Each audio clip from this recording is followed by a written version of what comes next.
Hello viewers, আসসালামু আলাইকুম। নমস্কার হিন্দু ধর্মাবলম্বীদের। Welcome to my channel English magic point. তো শিক্ষার্থীরা, তোমরা সকল বিষয়ের গুরুত্বপূর্ণ ক্লাস পেতে আমাদের এই চ্যানেলটিকে সাবস্ক্রাইব করে, লাইক দিয়ে, কমেন্টস করে আমাদের পাশে থাকবে।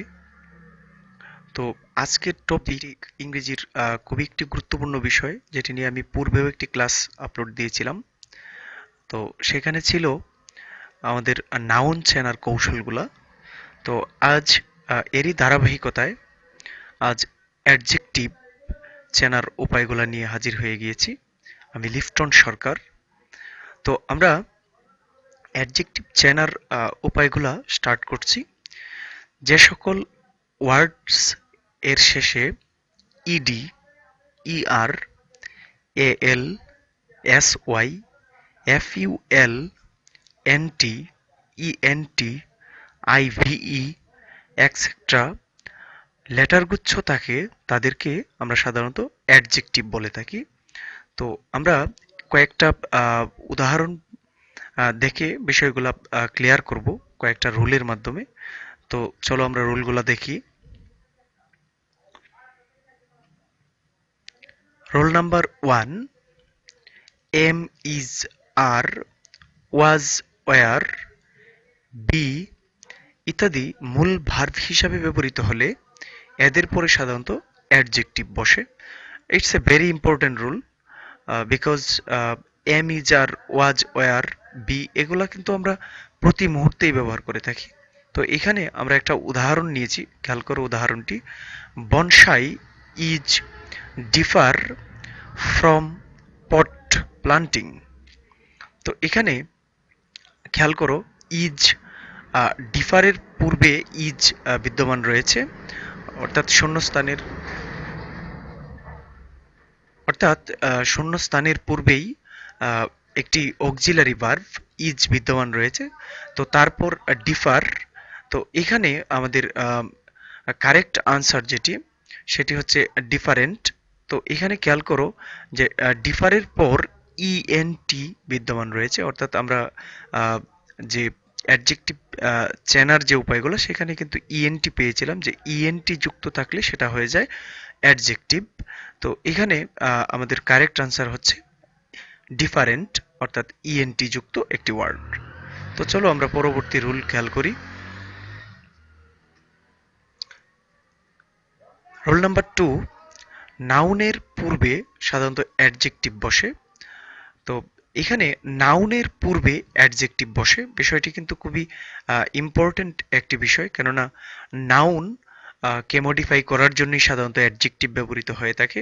অর্থাৎ গুণ যেটা দেওয়া হয়, অ্যাডজেক্টিভ শব্দের অর্থ তোমরা অবশ্যই জানো। অ্যাডজেক্টিভ বিষয়টা অ্যাপ্লাই করতে গেলে অবশ্যই পিছনে একটি নাউন থাকতে হবে, কারণ নাউনটিকেই সাধারণত অ্যাডজেক্টিভ দ্বারা মডিফাই করা হয়। তো এখানে আমরা একটা উদাহরণ নিয়েছি। He received agriculture training from NHC. তো এখানে আমাদের আমরা শূন্যস্থানের পরে পেয়েছি এগ্রিকালচার, যেটা হচ্ছে অ্যাকচুয়ালি একটা নাউন। তো এর পরে রয়েছে দেখো আইএনজি যুক্ত একটি নাউন। তো এখানে আহ, আমরা হি received agriculture training from NSC. তো এখানে আমি আহ, তোমাদেরকে কারেক্ট আনসারটি দেইনি। তো আমি আশা করছি যে তোমরা এটার কারেক্ট আনসারটি কি হবে সেটা তোমরা অবশ্যই রিয়েলাইজ করতে পারবে। তোমরা অবশ্যই কমেন্টসে জানাবে আমাকে।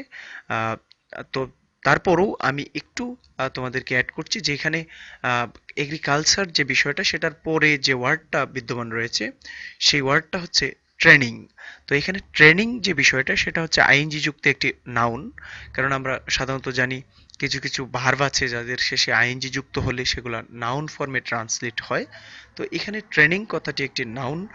তো নাউনের পূর্বে এগ্রিকালচার রয়েছে। তোমরা জাস্ট একটু খেয়াল করে আমাদের অ্যাডজেক্টিভ চেনার যে উপায়গুলো রয়েছে সেখান থেকে কি ধরনের একটি লেটার গুচ্ছ অ্যাড করলে সেটা অ্যাডজেক্টিভে ট্রান্সলেট হবে সেটা তোমরা আমাকে একটু কমেন্টস বক্সে জানাবে প্লিজ।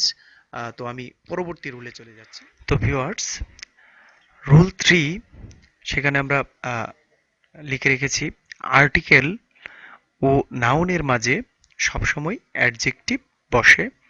তো এইটা অবশ্যই খুবই একটি গুরুত্বপূর্ণ রুল, কেননা এখানে আর্টিকেল ও নাউন এর মাঝে সবসময় অ্যাডজেক্টিভ বসে। এই ধরনের উদাহরণগুলোর ব্যবহার আমরা অনেক বেশি পেয়ে থাকি সাধারণত।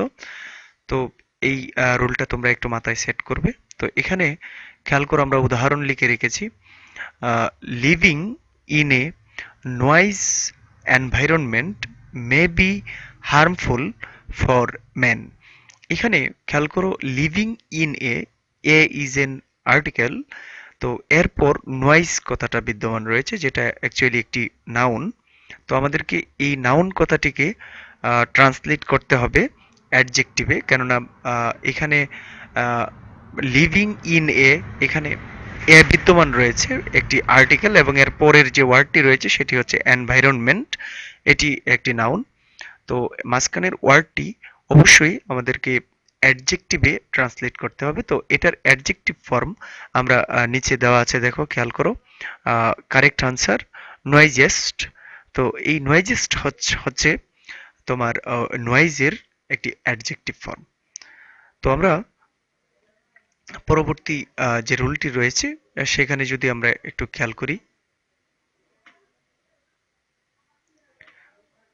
রোল নাম্বার 4, কিছু কিছু ভার্ব যেমন look, seem, grow, tasty, remain, sound, appear, turn, become, keep, get, etcetera, এদের পরে সাধারণত অ্যাডজেক্টিভ বসে থাকে। এই ওয়ার্ডগুলা তোমরা একটু নোট করে নিবে প্লিজ, কেননা এই ওয়ার্ডগুলোর ব্যবহার কিন্তু প্রতি মুহূর্তেই তোমরা পেয়ে থাকবে।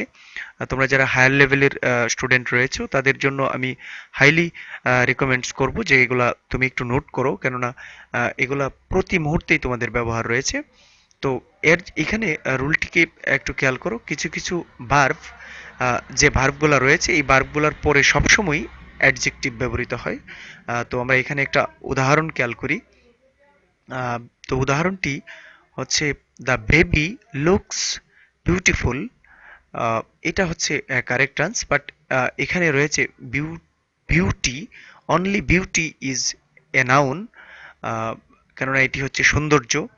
তো এখানে এটাকে আমাদের যদি অ্যাডজেক্টিভে ট্রান্সলেট করি তাহলে এখানে এফইউএল যুক্ত করি যদি আমরা, তাহলে সেটা অ্যাডজেক্টিভে ট্রান্সলেট হয়ে যাবে। তো এখানে আমাদের প্রয়োজন ছিল সাধারণত একটি অ্যাডজেক্টিভ, কেননা এখানকার যে শূন্যস্থানের পূর্বের যে ওয়ার্ডটি রয়েছে সেই ওয়ার্ডটি সাধারণত লুকস।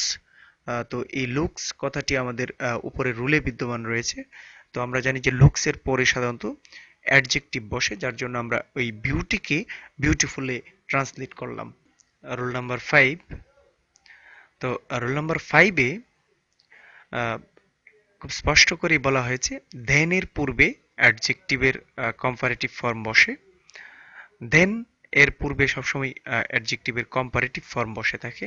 তো এখানে অ্যাডজেক্টিভ যদি আমরা না চিনতে পারি তাহলে সেখান থেকে আমাদের কম্পারেটিভ ফর্ম সিলেক্ট করা সেটা অনেকটা কঠিন হয়ে যাবে, যার জন্য আমি তোমাদেরকে পরবর্তী পার্টে, পরবর্তী ক্লাসগুলোতে আমরা এই ডিগ্রি চেনার কৌশলগুলো নিয়ে আমরা পরবর্তীতে নতুন ভিডিও আপলোড দিব। তো আমি জাস্ট একটু বলছি এখানে যে এখানে আমরা সাধারণত কম্পারেটিভ ফর্ম যেগুলো সেগুলো হচ্ছে অ্যাডজেক্টিভের সাথে যদি ই আর যুক্ত থাকে তাহলে আমরা সাধারণত তাদেরকে কম্পারেটিভ ফর্ম বলে থাকি।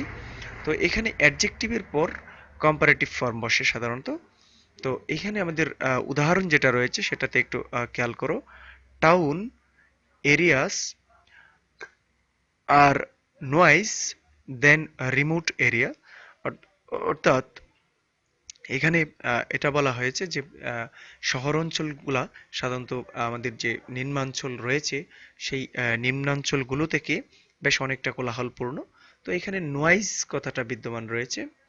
তো এই নয়েজটাকে সাধারণত আমরা যদি খেয়াল করি তাহলে নয়েজের পরপরই রয়েছে দেন, দেনের পূর্বে বিদ্যমান নয়েজ কথাটি, যার জন্য এই নয়েজটিকে আমাদের কম্পারেটিভ ফর্মে ট্রান্সলেট করতে হবে। আর এই কম্পারেটিভ ফর্মটি তোমরা কারেক্ট আনসারের মধ্যে দেখতে পাচ্ছ, নয়েজার, যেখানে আসলে ইআর যুক্ত করে সেটাকে কম্পারেটিভে ট্রান্সলেট করা হয়েছে।